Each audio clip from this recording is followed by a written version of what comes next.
Welcome, everybody, to the LinkedIn for B2B Growth Show. I'm your host, Michelle J. Raymond, and this week we are going to bounce to the other side of the world. Mélanie, welcome to the show. Thank you very much, Michelle. I'm very happy to be with you. I am excited about this one because, as always, I get most excited when I get to talk about sales, and it's my favorite topic, but it does send shivers down lots of people's spines. But I love the way that you look at sales, and I am going to ask you some questions, pick your brain, and let everybody listen in because sales doesn't have to make you feel icky, right? It can be fun.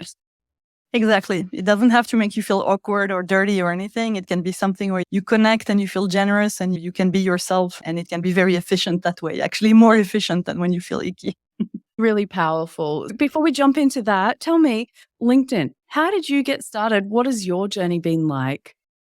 So I've been on LinkedIn for 300 years approximately. When I used to be a corporate employee before I became a coach, so I was on LinkedIn. I don't even remember when I signed up. But I started posting regularly about 2.5 years ago when I started my coaching business. And yeah, in the beginning, I was just posting whatever and not understanding anything about the rules of the game or how to structure my content I didn't understand anything. And then by following different people and learning from you and from other people, I enjoy more, I get better, I get more structured and I connect more and it's more fun. I was trying to think when I got started the other day because LinkedIn had their 20th birthday and it seemed to be the flavor of all the topics of content that week was, when did you join LinkedIn? And I was like, I don't know. I was just working for someone and it was just a way for me to sell to multiple people on a bigger scale and not have to go out and knock on their doors. That was as simple as what it was. There was nothing technical about it. It was just if I post about my products, then all this magical audience will be out there and they'll all buy from me. Of course, I've learned some lessons in that time as well. There's so much to cover. And I know you could probably spend an episode on each one of these questions that we've got. I'm going to put your LinkedIn details in the show notes. And all of the listeners, I want you to go to Mélanie's profile. I want you to ring the bell so you stay up to date with all of the content so you can dive deeper into these topics. But before we sell, before we even get started, before we even do anything, let's talk about mindset, because I think this is the piece of the puzzle that's getting people all worked up and in a knot. What's a typical mindset versus a real sales mindset in your opinion? Yeah. So it's such a great question. And mindset is the absolute most important thing in everything you do, and in particular in sales, because the way you think is going to make you focus on different things. And if you focus on the wrong things, you're not going to be able to sell efficiently. And if you focus on the right things, you're going to be able to connect and to be generous and to enjoy the conversation and to make it worth your while. So I'll just give you a quick example. If I believe that my price is too high, so that's what I mean by mindset. I believe something about me or about the world. If I believe that my price is too high, and if my prospective client marks a pause after I just name my price, I'm very likely to conclude that they think my price is too high as well. And so maybe I'll blurt out, but I can give you a reduction. You can get a discount. But maybe what they're doing is that they're just processing what I just told them. And they're just thinking, okay, can I afford this money or not? The way I'm thinking about the situation has a huge impact in how I behave, and which is why it's super important to be in the right mindset. So I'm going to go very quickly, but there's 5 things I see that are the big difference between the way we spontaneously think about sales and the way it's more useful to think if you want to sell in a way that doesn't make you feel dirty, basically. So the first thing is that we are in a society that loves buying, but everybody thinks selling is dirty. But selling is not dirty. Selling is just an amplifier of who you are. If you're a good person, you'll sell in a good way, or you can figure out a way to sell in a good way.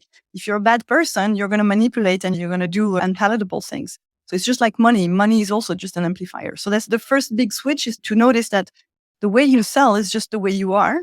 And you're just showing up in a situation where you're exchanging services with somebody.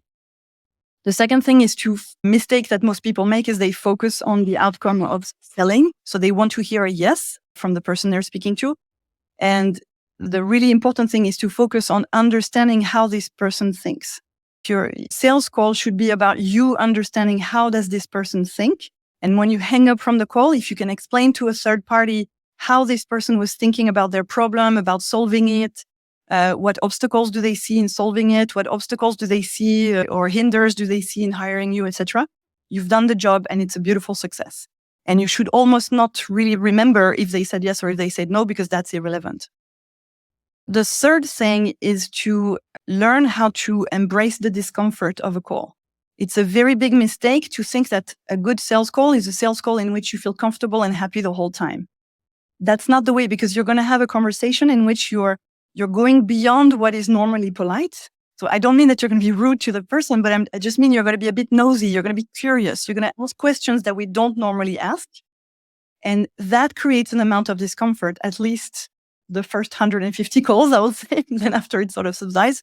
But so it's really important to know that, of course, I'm going to feel a bit awkward, but it's okay. It doesn't mean that it's a bad thing. It absolutely isn't a bad thing. It is 100% normal to not feel comfortable. So I love that you've raised that point. The fourth one, I will borrow an expression from my colleague Debbie Sathen, who says, stay out of your client's wallet. We tend to have a lot of money mindset limiting beliefs. And so we tend to make a decision on the spot based on what the person is saying or what we're assuming about them, on whether they are able to afford our services or not. And that is not your decision. That is not your problem. So all you do is that you present to them how much your services cost, how you can help them, and leave it up to them to decide whether they have money or not. You can be on a call with somebody who is apparently a starving artist, but who actually gets money from their parents every month and have plenty of money to pay for your services. You have no idea what the person's situation is. So stay out of their wallet. And then the last point, it's to think in big numbers and not think about one individual call. The mistake we make usually when we start is that we think of this call as a make or break. Am I a good coach? Am I a good salesperson? Is my business going to succeed? And everything hangs on that particular call. But it's really important to think in terms of 100 calls and look at the trend on 100 calls and look at how many people tend to say yes to you out of 100 calls. And when you think like this, each individual call is just an opportunity to connect with somebody. And it's just a data point, like what happened at the issue of that particular call. And that's it. And then you have a baseline and then you can learn how to improve on it.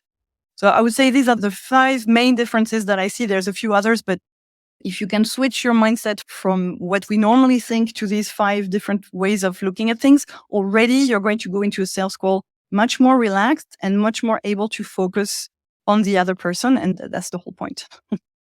Getting out of your own head is such a powerful lesson, easier said than done. And I know now why point number 4 just has resonated with me so much. I'm sitting here listening to you. I'm shaking my head when you say get out of their wallets. I can't even tell you the assumptions that I've made about some people, that I was wrong with multiple zeros. I was so wrong in what I thought they were earning versus what they were.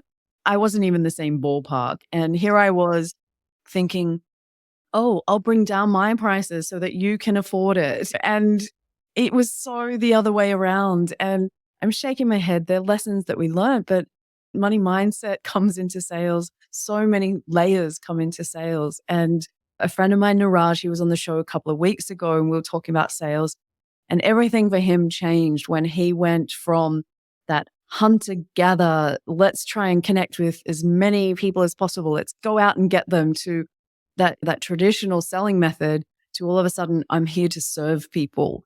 And when his mindset switched around that, then all of a sudden the world opened up. And so this is why I really wanted to have this conversation about mindset with you, because for me, I've always loved sales, Mélanie. And when people roll their eyes that I'm in sales, I'm like, it's the best job in the world. And they're looking at me with these crazy eyes going, what's wrong with you, Michelle? For me, my context has always been it's problem solving and helping people. The more I do of both, the more I sell. The numbers take care of themselves. And so why wouldn't I want to help more people? And why wouldn't I want to solve more problems? And so that's what's really a powerful context for me to take into it. But yeah, staying out of other people's wallets, I'm going to take that down and put it on my notebook. Do not forget that one, Michelle Raymond. And I think the thing is, like, this year's coming into, some people around the world, there's been different financial outlooks. Some of them are quite tough. But what are the 3 simple rules you think people can follow to increase sales? So this is basically how I got good at selling in the first place. And this is how my clients succeed. The first rule of sales is that you need to make offers. So the first step is you need to contact as many people as possible and offer them your services.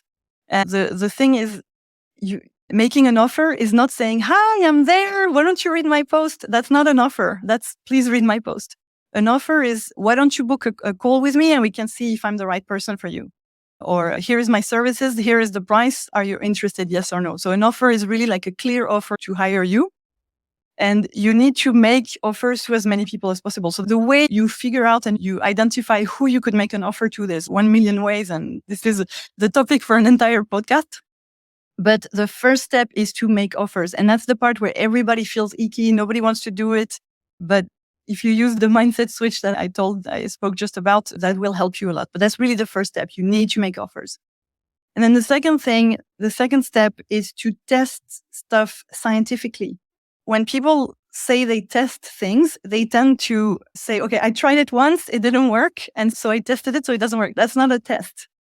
That's just doing it the first time. A test is you're going to replicate something over a certain number of times and you're going to do it as similarly as possible so that you can see a trend. So for example, you're going to do, 10 sales calls or 50 sales calls following a certain type of steps.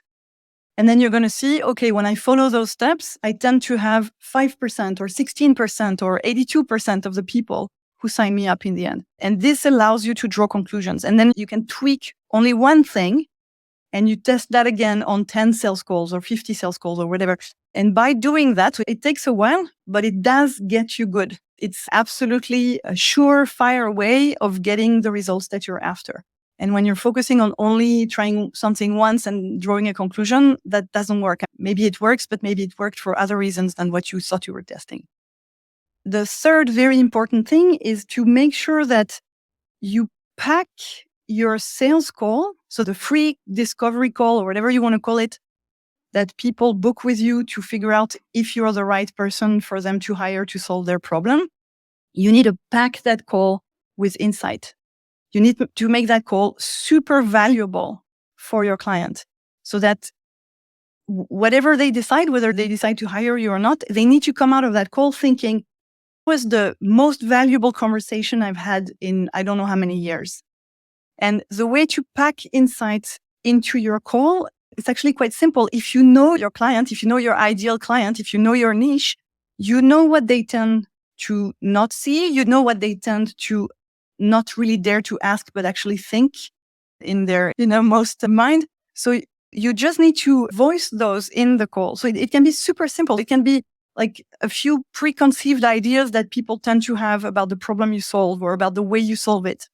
And it's not true. So you can share that. I'll just give you like a super, super simple example, but maybe you're going to drop some better ways of thinking about the problem. For example, if you're working with procrastination, like if you're a coach on procrastination, maybe you're just going to drip at some point. You're going to say, people think that motivation is something that happens to them.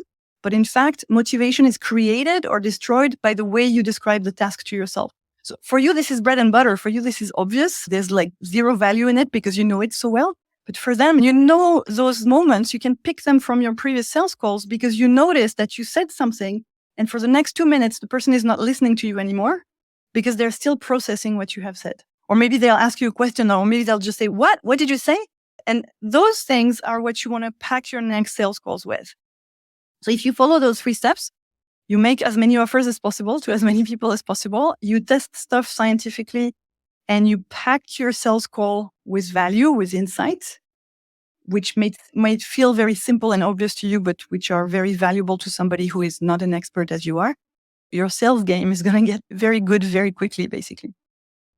Amen to all of that. I was reading a book on the weekend and it was about sales. And I always like to see how other people approach sales. And the whole thing in that was probably some things similar to what you're saying here. The thing that really resonated for me that aligned with what you've just said was having those products or services packaged up front. And I remember there was a time where I started in my business, went out in one direction doing company page management. And then I realized that wasn't quite what I wanted to do. It was paying the bills in the beginning. So then I decided, okay, I don't want to do that anymore.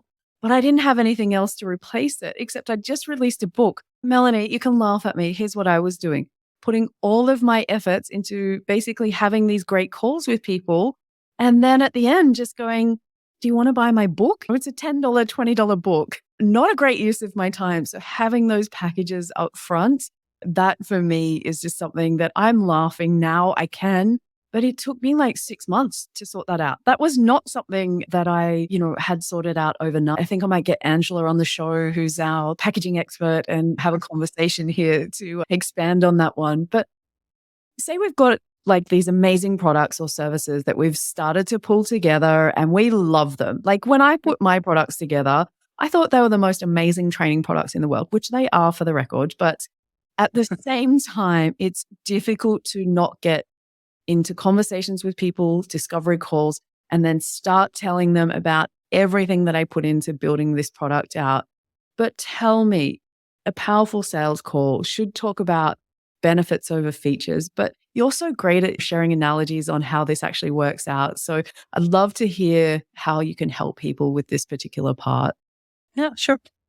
First thing, I just want to react to what you were saying before. I'm never going to laugh at somebody who is trying to sell, because that's where we all started. You should listen to my first few calls. You will laugh. Our first few calls, they're always like, we're stiff, we're scared. And so I think we only deserve congratulations for being on a sales call. It's difficult to do in the beginning. So kudos to you for trying to sell that book, even if it was not the most efficient way in the beginning, that you learned that way. And that's the most important things. So regarding the benefits and the features, so the main mistake we make, so at some point in the sales call, you're going to want, and that's also something that people are all up in their heads about, but you're going to want to very clearly share how you can help them. And just a little tip for our listeners, but there's a very good way to do that, which is to give them first your expert opinion on what the problem is, because that's a beautiful segue into explaining how you can help them to solve the problem. So don't miss that, especially in the beginning when you're not super confident in your expert skill. But you don't need to be the most advanced expert to bring value to somebody who doesn't know anything about your field. So start by sharing your diagnosis or your expert opinion on what's going on. And then that helps you present how you can help. And then when you present how you can help, I'm going to imagine that I'm selling you a vacation in Bali. So I have two ways of doing it. Either I tell you for 5 minutes about how you're going to sit in the plane and the fact that you need to make a changeover in Singapore and then a changeover in I don't know where, and that this is going to be like this at the customs. You're already drowsing out when I'm talking, right? It's so boring. Or I can talk to you about how the beaches are going to be, how the rice paddies look, how the people are, the kind of food you're going to eat, right? Evening on the beach, holding hands with somebody near to you, etc. This is what makes you dream, and this is what you want. And of course, you're going to need to travel to the destination. And so maybe if you're sold on the vacation in Bali, maybe you're going to ask me, oh, by the way, how many hours of plane and where are the changeovers? But you're not interested in that information until you're sold on the vacation. So when you present your offer, when you explain how you can help somebody, you need to focus on the after, like not the effort to get there. It's not to hide the effort, but it's just, this is not the most interesting part. You want to tell them, what does their life look like once they have implemented your solution in it?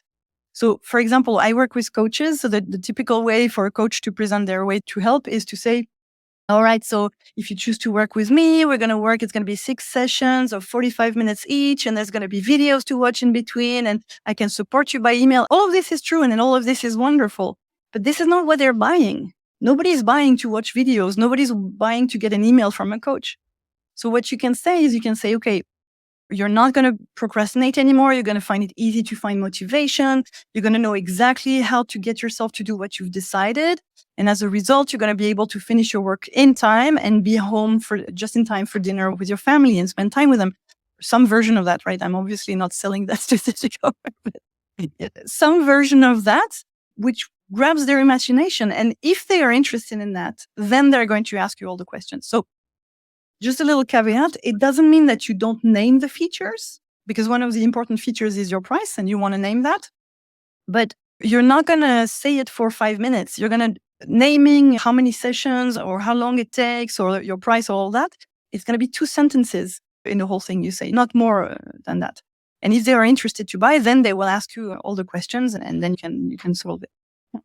Oh, look, there is so much in there that I am just sitting here nodding at both bits. I'm nodding to fall asleep when I can hear myself going, here's how many different sections there are in my training program, or it will take this long and then I'll follow up and then we'll do this. And when really what they want is confidence and clarity on to be able to take actions on LinkedIn to grow their business. And no, I remember in one other of your presentations, and I have this picture, like you said, of they're standing on one side of the chasm and they're standing, trying to get to the other side, and you're the bridge in between the two. And that has stuck with me since you shared that probably a month ago now, wherever it was. But it's really stuck with me that that's my role in sales, to be the facilitator to get from where they are to where they want to be. And they trust me that I've got those things sorted and I know how to do it. And if they don't, we have more conversations. But one of the things that I've never done, so confession time, I have never used a sales script in my life. And I can see you shaking your head for the listeners that will be listening in on the podcast. What is the power of a sales script? Sell me the idea, and why should I pay attention to this? So first of all, the name is very off-putting. What we call a sales script, it's not like a manuscript that you're, as an actress, you're going to learn by heart and then be a robot and say exactly the same sentences. It's just a checklist of different steps that you would like to take this prospective client through. The reason you want to have this checklist, so I'll just give you an example so that it's clear for everybody. So for example, you might want to start the call by some sort of icebreaker, like some little chit chat to break the ice. Doesn't need to be long. It can be 1 minute, but like something. And then maybe you're going to ask them about what brings them to the call. What's their problem? What's the issue? How do they describe it? When do they experience it the worst, etc. And then maybe as a next step, you want to ask them what is the desired outcome that they have. Then maybe you want to fit in your expert opinion, as I mentioned earlier, and you're going to present your offer. And then you're going to ask them if they have any reasons not to buy. And then you're going to wrap up the call, right? So this is a sales script. It's like just a number of steps that you would like to take them through. When you have this in front of you, and it doesn't need to be written, in the beginning, it helps to be written. And then after a while, you have it in your mind. So you don't need to see it anymore, but you are actually still following it. What it enables you to do is that regardless of what kind of a day you're having, you're always going to deliver a minimum amount of quality, which is going to be very high, to anybody you speak to. And that for me is super important. There are days with and days without. On a day with, I'm going to be like full of energy and everything. And it doesn't really matter whether I have a script or not. I'm going to just bring it on and deliver a lot of value for the person I'm speaking to. There are also days when I'm down, or there's days when I've had 5 calls in a row or 10 calls in a row. And you're just, even if you got a few yeses, but it's just draining, right? If you were just winging it, you're not, like on the last call, you're not going to deliver the same high quality as the first one. But if you're following a list of steps, you're not going to forget anything, and you're going to deliver the same high quality. The second reason why it's super important, in my opinion, to have a sales script is that it makes it so much easier for you to notice what might be the reason a series of calls are not converting. Because you have assumptions you can test. For example, a typical thing that happens in the beginning, let's say that you have a 30-minute sales call. You explore the problem for 20 minutes, which means that it leaves only 10 minutes for all the rest. So if you notice that, like if you have a sales script, it's very easy to notice that you spend 20 minutes on the first part. And so it gives you a very clear idea of where the problem probably is. So it might not be what you do or how you behave on the call. It might just be that you're not spending enough time on the other bits that are actually important. And so the third reason why it's really great to have a sales script is that it also makes it much easier to make assumptions about what you could do differently. Because, for example, if I notice that, okay, the beginning of my call is 20 minutes and I rush the rest and I don't have time, then I can challenge myself to find ways to make the 20 minutes shorter. For example, if I notice that I tend to let people speak a lot and I don't really dare to interrupt them, even though they're repeating themselves or they're going in a tangent direction, I can identify this as one of the main root cause for me spending 20 minutes in the first part of the call. And I can challenge myself to find 5 ways to interrupt somebody and refocus them that feel okay to me. And it might be a little bit of a stretch for my personality to do that. But if I try to do it on the call, it's never going to work because it's a stretch. But if I'm doing it in a relaxed moment outside of sales call and I'm thinking and I'm brainstorming and maybe I'm asking my friends how they do it, then I can have some ideas. I can practice that. And yes, my heart will beat a little bit faster the next time when I implement that in the call, but it will make a difference. And then usually quite shortly after only a few calls, I'm able to contain the first part of the call to maybe the 5 minutes or 10 minutes it should be, and to spend more time in the rest. And the fourth reason you want to have a script is the consequence of what I've just explained, which is that you noticeably improve from call to call. And that is wonderful for your confidence. And confidence is amazing for sales. So it's just this virtuous effect. So I don't recommend to wing it. I really recommend that you follow a set of steps. But then I don't recommend either that you should learn things by heart and be a robot. You should absolutely be flexible and you should adapt to the person in front of you and see how you're going to get that particular person through the different steps that you had in mind for the call. I love it. I think anybody that's listening into this, if you haven't taken notes, you're going to go back, rewind this, and start writing down exactly what Mélanie has shared here, because I can see the powerful benefits of that continuous improvement. And you're right, when you're on a high from lots of yeses, that feeling is the best. And when you go into the next call with that confidence, you are like high-fiving yourself. And so for me, that's such a cool thing. Because of my career in sales, I'm okay with no's. But what I found was when I was a business owner and it became way more personal for me, I made it about me, and that's a conversation for another day, which I won't go down that rabbit hole, but I'm sure people can relate. But you're putting lots of effort into these sales calls and they're quite productive. And I can see the benefits of covering all these areas in the scripts. But how can I actually take that information that I'm learning in these calls to improve like the marketing side of our business, whether that's content on LinkedIn or just marketing in general? How do you bring it back for all of the marketers that are listening into this? That's such a great question, Michelle. So I love this question because it's exactly the right mindset of how to go into a sales call, which is, again, your job is not to try to get that person to sign you up. Your job is to try to figure out how that person is thinking. And the reason it's important is that if you hang up from the call and you can clearly describe how this person is thinking, you can completely reuse all of that information in your marketing and then in your sales and in many other ways. For example, the first direct way you can use a sales call afterwards is it can make a great topic for content, for a post you're going to do or a podcast you're going to record. So for example, if somebody tells you just in a sales call, you just told them how you can help and they tell you, oh, it's not the right time for me to spend this money. So you're going to have a conversation. You're not going to hang up at that point. You're going to have a conversation. But maybe you can write down what they just said. And then you can post on the next day or in coming weeks, you can post on why it's never the right time. And you can manage that objection in a post. It doesn't mean that you're never going to have it on a sales call ever, but it helps you clarify your thoughts around it. And it, most importantly, can educate your audience as to why they're never going to feel like it's the right time to hire you. And the right time is, like we say, the best time was 20 years ago and the next best time is now. So it gives you great material for your content. And for all of the marketers that are listening in, this is where when we bring sales and marketing together, or if you're a business owner and you are having these conversations, this is so much gold to be able to take this and go, I've learned, it's like getting an inside somebody's head. Like they've told you the objection, the chances are somebody else is going to have the same objections. Exactly. It is exactly that. Right. Or another example, if they tell you on the call that they've already invested a lot of money in other solutions and those solutions didn't work, so that's why they're a little bit reluctant to buy yours, then you can post on, or maybe you can write a newsletter about why your solution is different, or maybe why some programs don't work for you. And you might have a specific take, and it's a great opportunity to express your opinion and your personality on how do you see this.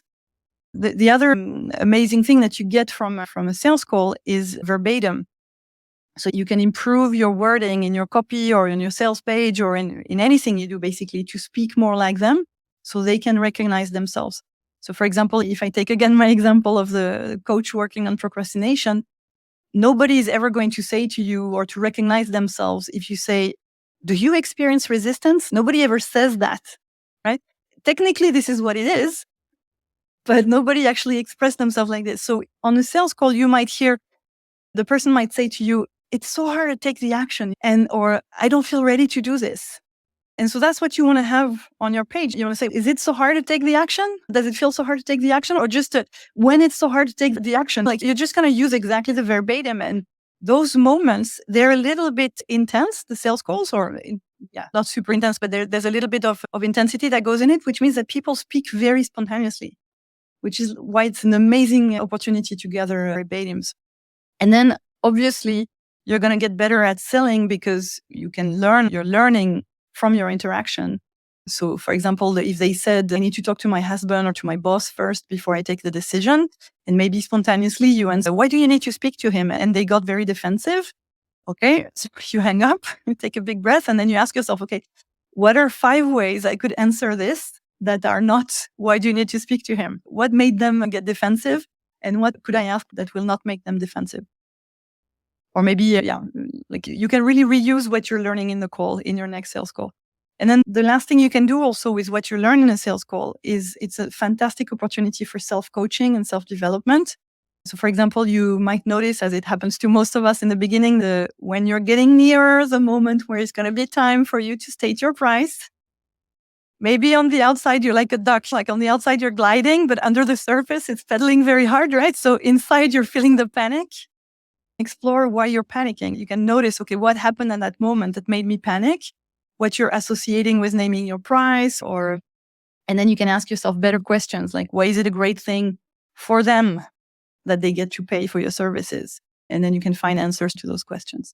So there's so many benefits from what you learn on a sales call. And again, my philosophy is that when you hang up, you should be a little bit like, wait, did they say yes or did they say no? Because that was not the focus.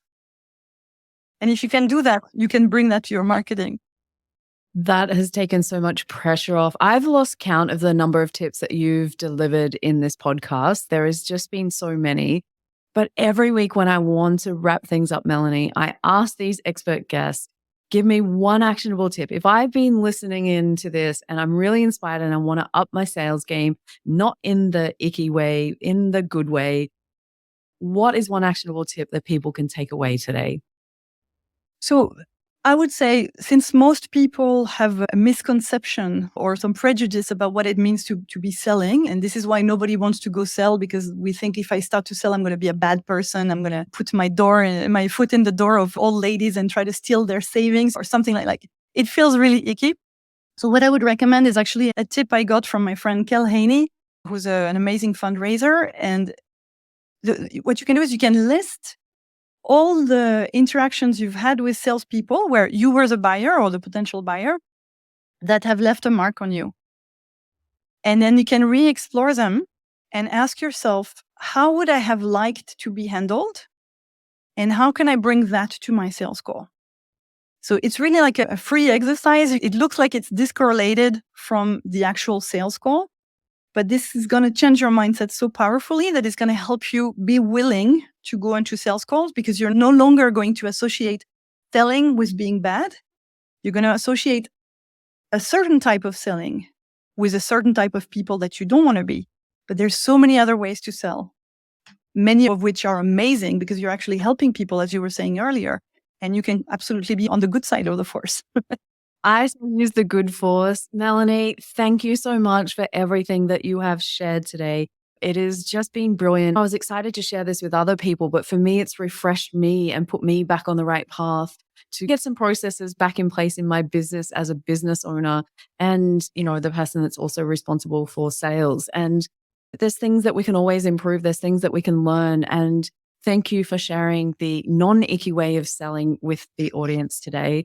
I'm out to change that on LinkedIn. I want people to do more of this. No more automations, no more out to get hunter and gatherers. It doesn't have to be that way. And if you would like more help, you know where to find Mélanie. So thank you for everybody that's listened in. It's been amazing. And until next week, cheers. Thank you. Yes.